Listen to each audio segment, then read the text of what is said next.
بسم الله الرحمن الرحيم كتاب أنزلناه إليك مبارك ليدبروا آياته وليتذكر أولو الألباب صدق الله العظيم.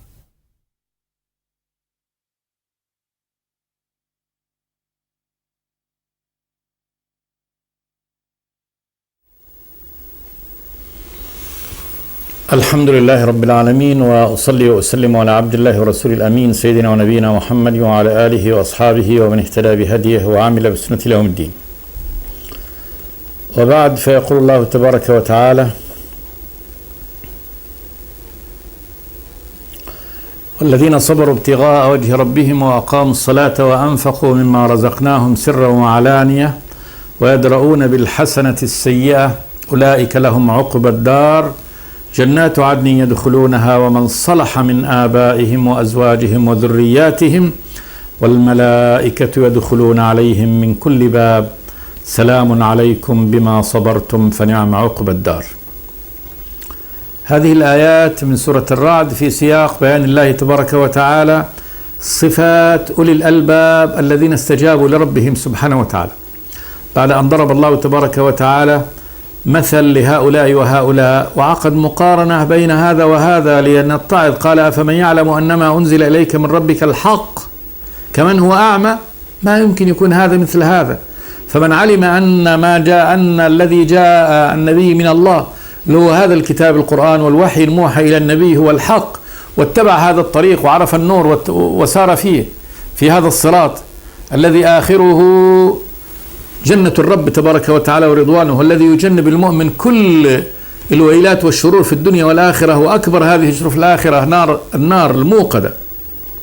فهذا الذي عرف طريقه على هذا طريق الحق، هذا كمن هو أعمى لم يعرف الرسول ولم يعرف هذا القرآن، وظن أنه ما ظن في هذا القرآن وعمي عنه، وبقي يعيش أعمى ثم يكون مآله إلى النار عياذا بالله. هل هذا مثل هذا؟ أفمن يعلم أنما أنزل إليك من ربك الحق كمن هو أعمى؟ إنما يتذكر أولو الألباب. ثم شرع الله تبارك وتعالى يبين صفات أولي الألباب، هؤلاء أهل العقول السليمة الذين أحبهم الله تبارك وتعالى واصطفاهم واختارهم لهذا الطريق. قال: الذين يوفون بعهد الله ولا ينقضون الميثاق والذين يصلون ما أمر الله به أن يوصل ويخشون ربهم ويخافون سوء الحساب والذين صبروا ابتغاء وجه ربهم وأقاموا الصلاة وأنفقوا مما رزقناهم سرا وعلانية ويدرؤون بالحسنة السيئة أولئك لهم عقبى الدار. أولئك الموصوفون بهذه الصفات العظيمة لهم عقبى الدار، العاقبة الحسنة. العقبة هي النهاية، العاقبة مأخوذة من العاقب، فعاقب الأمر هو نهايته. الدار بالألف واللام، والدار التي ينزلها الله تبارك وتعالى يعني أهل الجنة، أهل الإيمان هي الجنة، فعقباهم في النهاية الدار التي هي دارهم الجنة. ثم وصف الله تبارك وتعالى هذا فقال: جنات عدن يدخلونه، فهذه عقباهم. جنات عدن، جنات إقامة. جنات جمع جنة، والجنة هي البستان العظيم الذي تلتف أغصانه فتستر الداخل فيها، لأن جنن بمعنى ستر. وهذا يعني من صفات يعني حلاوة البستان أن تكون أشجاره عظيمة تلتف أغصانها، أغصان الأشجار بعضها ببعض، فمن دخل فيها يعني تجنه تستره. وهذه جنات الخلد، جنات الرب تبارك وتعالى، بساتين الرب في الآخرة. جنات عدن سماها الله عدن لأن العدن هو الإقامة. يدخلونها مو وحدهم، قال جل وعلا: ومن صلح من آبائهم وأزواجهم وذرياتهم، يجمعهم الله تبارك وتعالى مع بعض. من صلح من الآباء، فإذا كان الآباء صالحين ألحق الله تبارك وتعالى بهم هؤلاء الذرية، كما قال جل وعلا: والذين آمنوا واتبعتهم ذريتهم بإيمان ألحقنا بهم ذريتهم، يلحقهم الله تبارك وتعالى بهم في منازلهم. ومن صلح من آبائهم وأزواجهم وذرياتهم، فالزوجة التي ماتت على الإيمان يلحقها الله تبارك وتعالى يعني بزوجها، وذرياتهم الأولاد يلحقهم الله تبارك وتعالى بالآباء وفي درجاتهم، ولا ينقص يعني ذو المنزل العالية لا يهبطه الله تبارك وتعالى إلى يعني قريبه في منزلة أدنى منها، بل يصعد الله تبارك وتعالى ويعلي الله تبارك وتعالى أهل المنازل يعني النازلة إلى يعني أهلهم في المنازل العالية. والذين آمنوا واتبعتهم ذريتهم بإيمان ألحقنا بهم ذريتهم وما ألتناهم من عملهم من شيء، ما أنقصناهم من عملهم من شيء، كل امرئ بما كسب رهين. هذا فضل الله تبارك وتعالى. ثم قال جل وعلا، وهذا من الرحمة، إن خلاص يجتمع هؤلاء الأزواج مع أزواجهم والأبناء الصالحين مع أبائهم الصالحين في الجنة، والملائكة يدخلون عليهم من كل باب، من كل باب من أبواب الجنة. الملائكة يدخلون عليهم من كل باب مهنئين، سلام عليكم بما صبرتم فنعم عقبى الدار. والجنة لها 8 أبواب، فيستقبلونهم على أبواب الجنة، وكذلك يستقبلونهم كذلك أفواج من الملائكة في دخولهم، يدخلون عليهم من كل باب فيقول لهم سلام عليكم بما صبرتم، يسلمون عليهم. منظر عظيم جدا، لا إله إلا الله، موقف عظيم ومقام كريم. ملائكة الرب سبحانه وتعالى يدخلون على أهل الإيمان مسلمين عليهم، يقولون سلام عليكم. كما إنسان يعني قطع رحلة طويلة فيها مشقات وفيها ثم جاء ليرتاح، فيستقبل هذا الاستقبال الباهر العظيم من ملائكة الرب سبحانه وتعالى، يقولون لهم سلام عليكم بما صبرتم، يعني بما صبرتم نلتم ما نلتموه هنا في هذه الجنة، في جنة الرب وفي بستان الرب، إنما هو بسبب صبركم. يعني قطعتم الطريق، جزتم هذه المفازة العظيمة، صبرتم على ما صبرتم، صبروا على الفتن وعلى الابتلاءات وعلى المحن التي كانت لهم في الدنيا. سلام عليكم بما صبرتم فنعم عقبى الدار. نعم لإنشاء المدح والثناء، عقبى الدار، عقبى ديت عقباكم ونهايتكم أن تكون عقباكم هنا في هذه الدار العظيمة، فنعم عقبى الدار. المهم الدار في النهاية، الدار التي سيسكنها الإنسان في النهاية، فدار هؤلاء الجنة ودار أولئك النار عياذا بالله، فنعم عقبى الدار.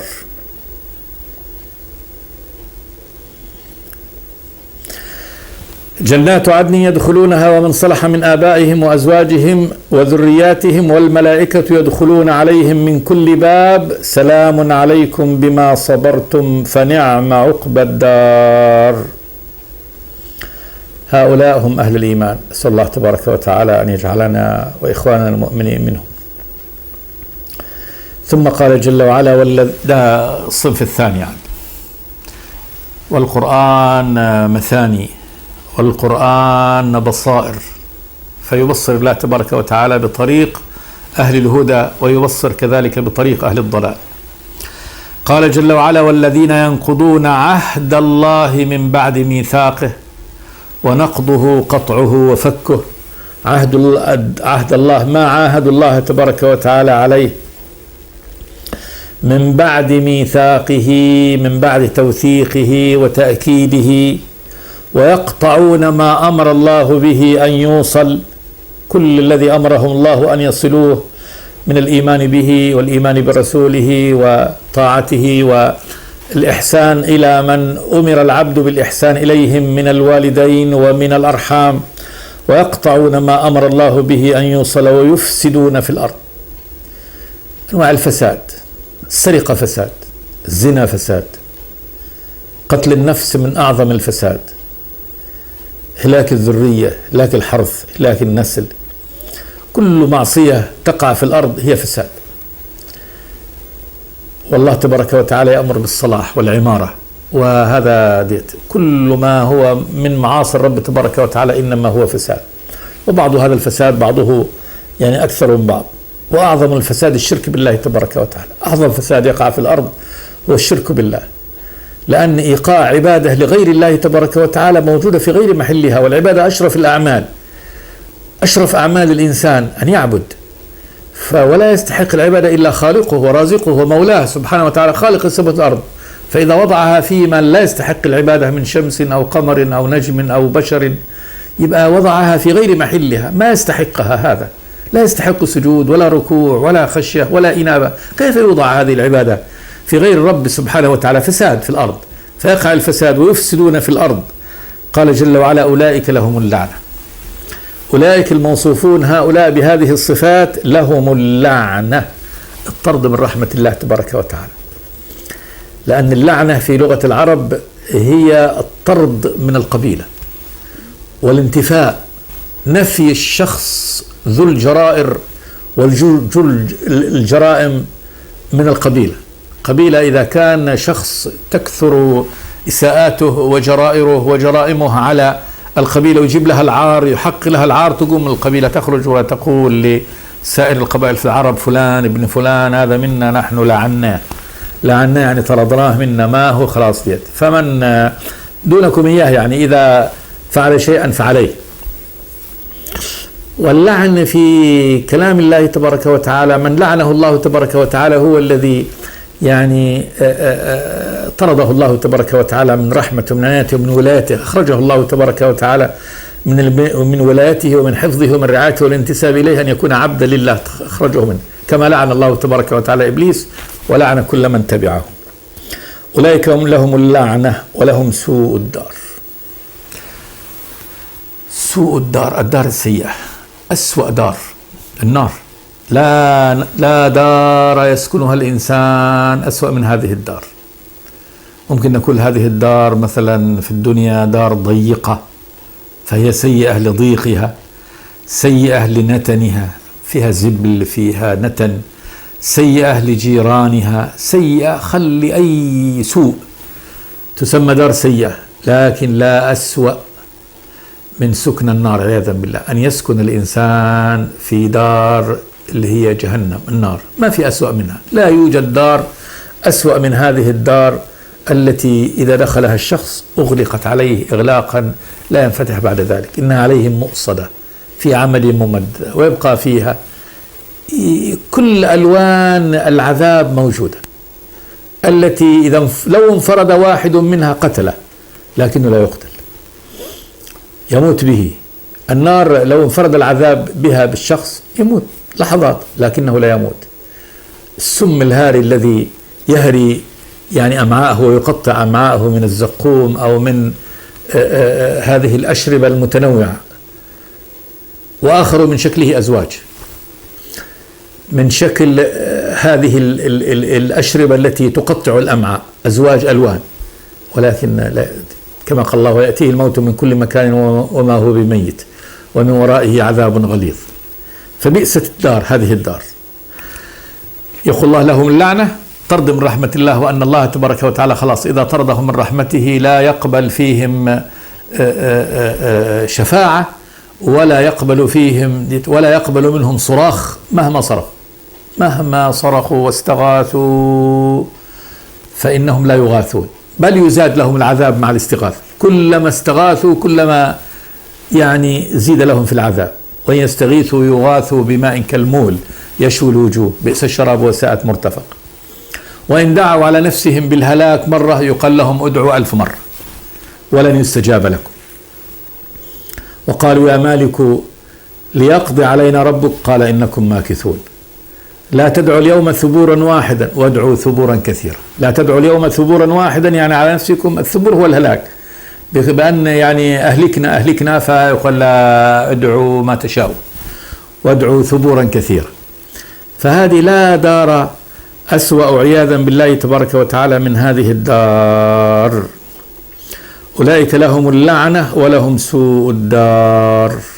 وبهذا الله تبارك وتعالى يضع العباد بهذا البيان المفصل أمام هذه النهايات الحتمية المحتومة عند الله أنها التي لا بد أن تكون نهاية هؤلاء المؤمنين ونهاية هؤلاء الكافرين.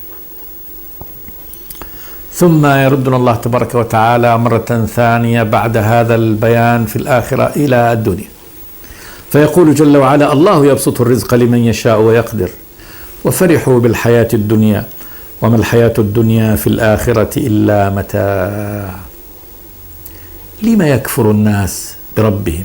ما أكبر داعي لهم إلى الكفر والعناد. هذا طريق طريق الرب، وهذا أمر واقع لا محالة، وهذه نهايات واقعة لا محالة. فلما يسمع الكافر إن ينتظروا مثل هذه العقوبة عند الله ولا يرعوي؟ لماذا؟ كل لهذه الدنيا، تشبث بهذه الدنيا والتمسك بها والظن بها. فالله تبارك وتعالى يبين أن هذه الدنيا هي بيد الله سبحانه وتعالى، هي كذلك التي يتشبث بها ويؤثرها الكافر على طريق الرب، هي لله. فالله هو الذي يبسط الرزق لمن يشاء ويقدر. فبسط الدنيا إذا بسطها الله تبارك وتعالى على إنسان وآتاه وسع له في رزقه فمنه، وإذا قدر عليه ضيق عليه رزقه هذا منه كذلك، هو بفعل الله. الله سبحانه وتعالى وليس غيره يبسط الرزق. البسط هو التوسعة، والرزق كل ما ينتفع به، كل ما ينتفع به الإنسان في هذه الدنيا رزق من الله تبارك وتعالى. فالطعام رزق، والشراب رزق، واللباس رزق، وكل هذا رزق، والسكن رزق، كل هذا رزق.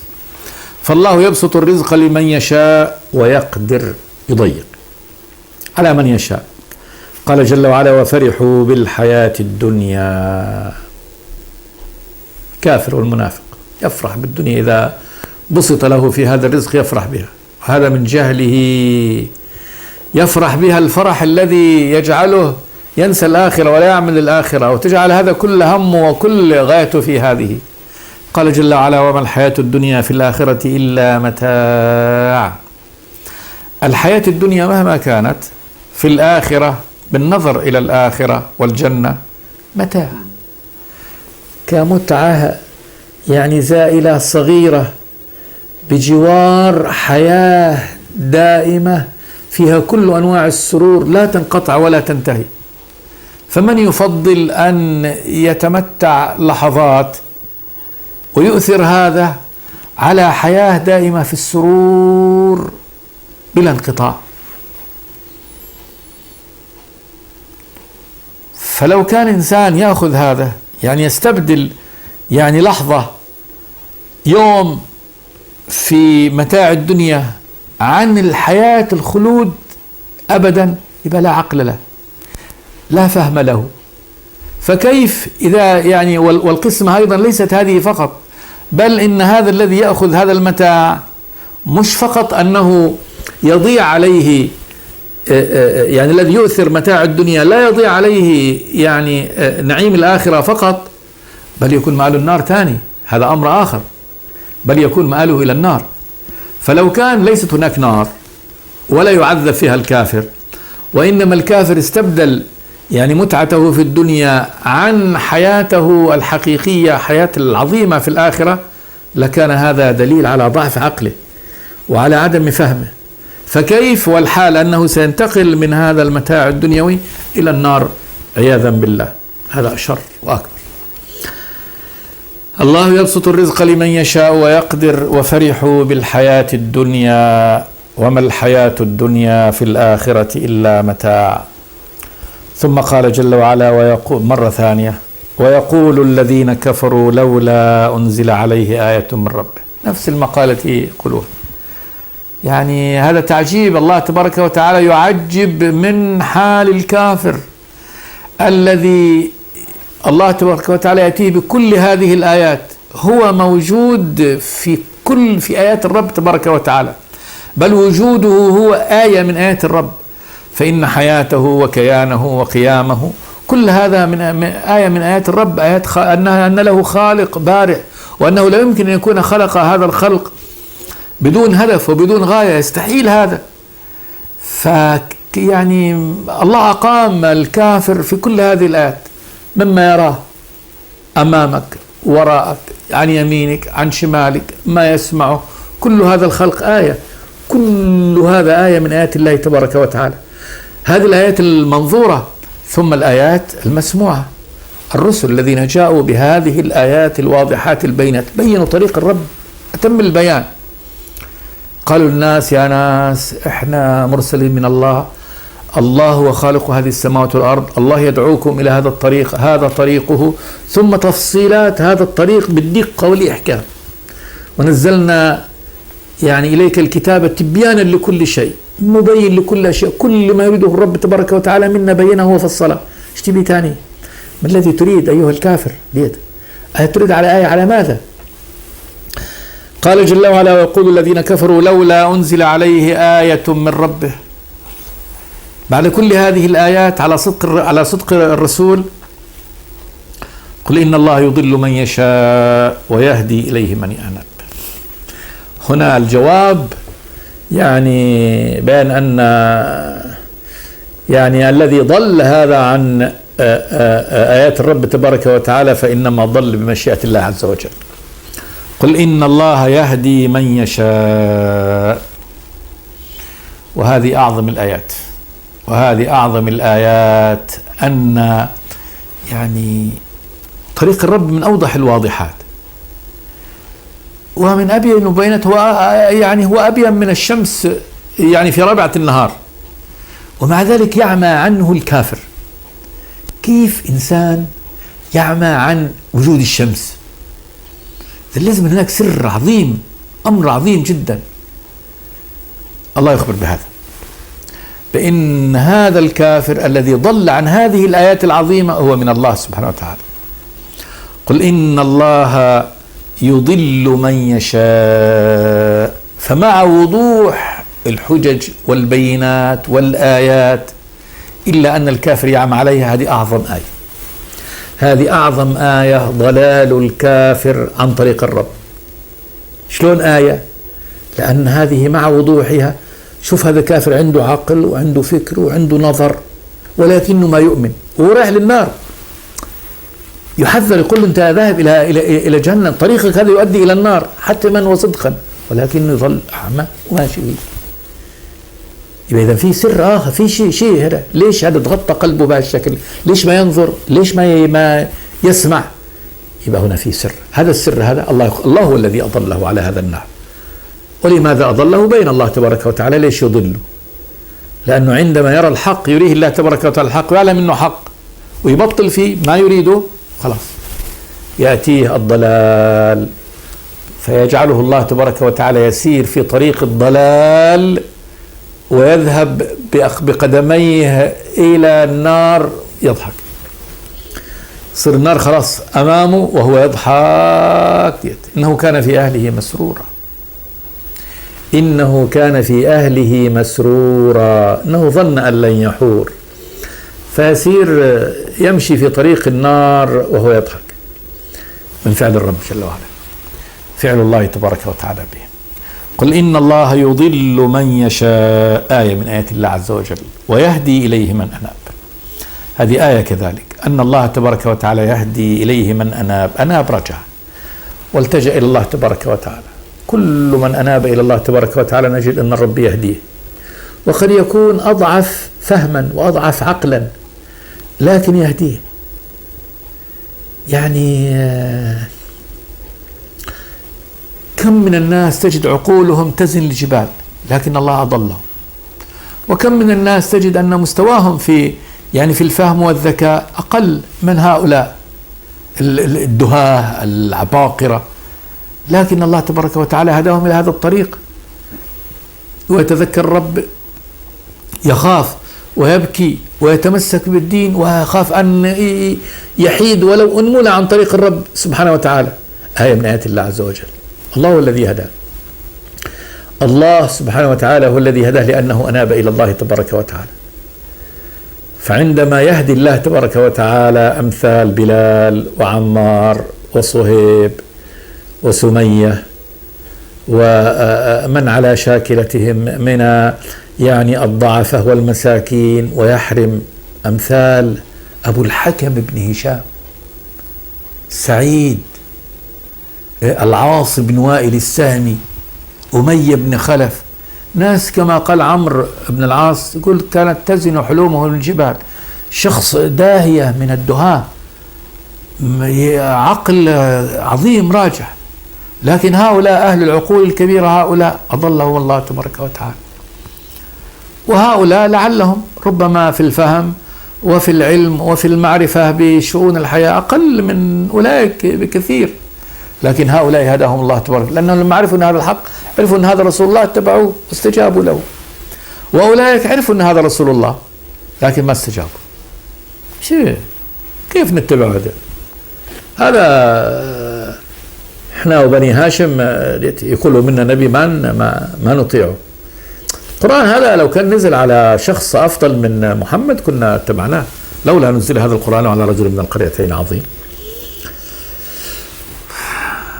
فهذا خلاص يضل، يطمس الله تبارك وتعالى على قلبه ويخليه يمشي إلى النار برجله، ويدفع ماله ويدفع جهده ويقول بس على هذه الآلهة.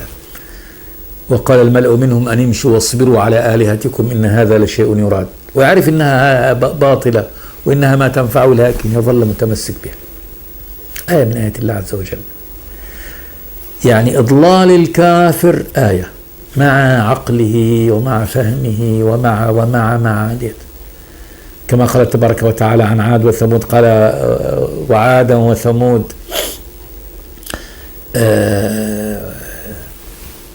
وقال الله تبارك وتعالى وكانوا مستبصرين، كانوا أهل بصيرة في الدنيا. هذا فرعون مع قومه، مع علومهم وفهمهم وحذقهم لهذه الحياة ومهاراتهم، أينما كانوا فيه من العلوم ومن الصناعات ومن النظر، لم يكونوا كبني إسرائيل. ولكن منعهم الكبر، قالوا نؤمن لبشرين مثلنا وقومهما لنا عابدون، فمنعهم هذا مع بصيرتهم. الله يقول وجحدوا بها واستيقنتها أنفسهم ظلما وعلوا، فعند ذلك الله تبارك وتعالى طمس بصائرهم حتى يروا الآية تلو الآية ولكن لا يؤمنوا بها. فالرب تبارك وتعالى لما طلب الكفار الآية، ويقول الذين كفروا لولا أنزل عليه آية من ربه، تبوا آية، قل إن الله يضل من يشاء ويهدي إليه من أناب. آية من أعظم آيات الله تبارك وتعالى، ضلال من يضل وهدى من يهتدي، وفعل الرب تبارك وتعالى لهذا. ثم بين الله تبارك وتعالى يعني هؤلاء الذين أنابوا، قال الذين آمنوا وتطمئن قلوبهم بذكر الله، ألا بذكر الله تطمئن القلوب. فهؤلاء الذين أنابوا إلى الله الذين آمنوا وتطمئن قلوبهم بذكر الله، آمنوا صدقوا، أتاهم الخبر اليقين من الله تبارك وتعالى عن طريق الرسل فصدقوا هذا، واطمأنت قلوبهم. طمأنينة القلب هي يعني ثباته واستقراره على معنى الإيمان، إن بالفعل أنا على حق ويقين، وأن هذا طريق الله تبارك وتعالى. فهؤلاء الذين اطمأنت قلوبهم بالإيمان بمعنى ثبتت عليه وركنت إليه وارتاحت إلى يعني الإيمان، وعندما يذكر الله تبارك وتعالى يعني خلاص تطمئن قلوبهم بهذا، لأنهم يعلموا أن يعني الرب حق والإله حق، وأن هذا الطريق حق، وأن هذا رسول الله، وأن هذا طريقهم، وأنهم يعني قد أسندوا يعني ظهرهم إلى جناب الرب جل وعلا الذي يملك الأمر كله، فسلموا أمورهم لله تبارك وتعالى واطمأنوا لذلك. الذين آمنوا وتطمئن قلوبهم بذكر الله، قال جل وعلا ألا بذكر الله تطمئن القلوب. ألا الإعلامية، فاعلموا أيها الناس أنه بذكر الله تطمئن القلوب. من ذكر الله تبارك وتعالى فإن قلبه يطمئن، وذلك أنه يعلم أنه على الحق، وأنه على الصراط، وأنه ملاق ربه، وأن الله محقق وعده منجز وعده لهم، فتطمئن قلوبهم بذلك. أسأل الله تبارك وتعالى أن يجعلني وإخواني المؤمنين منهم. أستغفر الله لي ولكم من كل ذنب. صلى الله وسلم على عبده ورسوله محمد. بسم الله الرحمن الرحيم. كتاب أنزلناه إليك مبارك ليدبروا آياته وليتذكر أولو الألباب. صدق الله العظيم.